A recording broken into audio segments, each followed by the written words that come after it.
We turned chicken breast into Chinese takeout in under 30 minutes. The key to getting flavor into chicken breasts is cutting them the right way to begin with.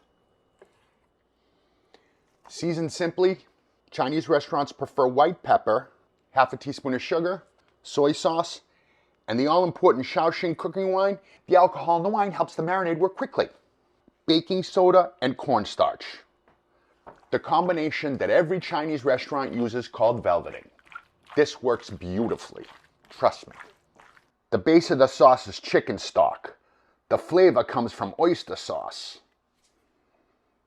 And the color comes from dark soy. Cornstarch will be the thickener. And you got sauce. The good restaurants all use Cala Rose rice, but you gotta wash it first. Get your rice in your cooker or Instapot or whatever you got. We're gonna be eating by the time that rice is done. In restaurants, they use a wok. We're using a 12-inch skillet because we need surface area, and non-stick is gonna make you look like a pro. Just put in your chicken and spread it out into one layer, and then leave it. And just give it a minute, watch. All you gotta do is stick your chopsticks in there and give it a little shake. Watch the velveting do its work. See how it's all separated and nice? It's that easy. Yeah, that's gonna be good. One flip, that's it. Push everybody to the side, make a spot in the middle for that ginger and garlic. Zucchini. And give it a toss. It smells good. Shaoxing cooking wine makes its second appearance.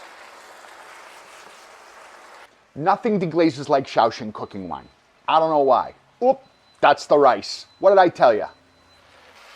Add the red onions and the sauce. Dinner done. And tell me that doesn't look unbelievable. And now everybody's done at the same time. The rice and that chicken. Yeah. Garnish with sesame oil, the showstopper, fried garlic, and if you like it spicy, a little chili crisp on top. So quick, so easy, so good. Good. Crowd pleaser. You transformed it into something delicious. For chicken breast? Yeah. In under 30 minutes. That's amazing. So quick. Mind blown. So quick and easy. I mean, if you can pull this off in 30 minutes, why would you even order takeout? That is good though.